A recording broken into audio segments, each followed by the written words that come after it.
पहले की बात है, एक दिन शांति अचानक अपनी 17 साल की बेटी को लेकर घर छोड़कर गायब हो जाती है।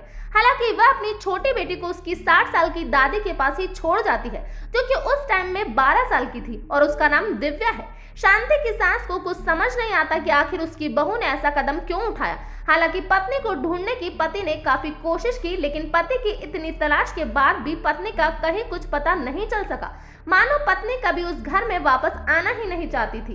अब सवाल ये था कि आखिर एक माँ ऐसा कैसे कर सकती है, दो बेटियों में भेदभाव कैसे कर सकती है। बड़ी बेटी को अपने साथ ले गई और छोटी बेटी को दादी के पास ही छोड़कर चली गई।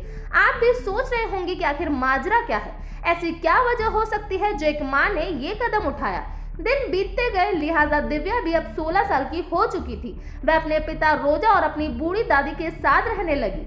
लेकिन दिव्या जैसे जैसे बड़ी होने लगी, वैसे वैसे उसकी तबीयत खराब रहने लगी। पिता दिन भर मजदूरी करता, रात में ही घर आता। घर में बूढ़ी दादी थी, वो दिव्या से पूछती, बेटा आखिर तुम्हें ऐसा क्या हुआ है, तुम्हारी हालत क्यों खराब हो रही है। दिव्या हमेशा दादी की बात टाल देती।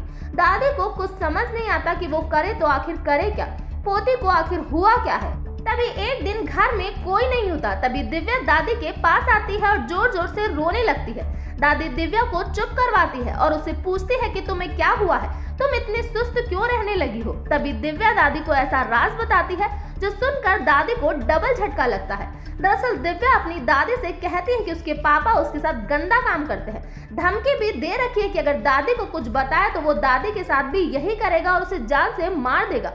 दिव्या की दादी जब ये सुनती है तो वह भी जोर जोर से रोने लगती है, क्योंकि उस बूढ़ी महिला के साथ भी उसका बेटा रोजा गंदा काम करता था और माँ को ये बोलकर धमकाता था कि अगर विरोध किया तो दिव्या के साथ भी यही करेगा।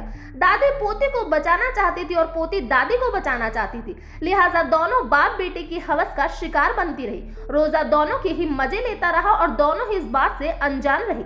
इसके बाद दादी उसी दिन बेटे की शिकायत लेकर थाने पहुंची। जब इस बात की खबर शांति को लगी तो वो भी अपनी बेटी दिव्या के पास आई और रोने लगी। कुछ साल पहले उसकी बड़ी बेटी के साथ रोजा ने यही सब किया था, इसी वजह से वह घर छोड़कर चली गई थी। शांति को अपने किए पर पछतावा होता है। वो कहती है कि अगर उस दिन अपनी छोटी बेटी को भी साथ ले जाती तो आज उसकी जिंदगी बर्बाद ना होती। तो ये था पूरा मामला। इस घटना के बारे में आपका क्या कहना है, प्लीज कमेंट बॉक्स में बताइए। तो आज के लिए इतना ही, थैंक यू।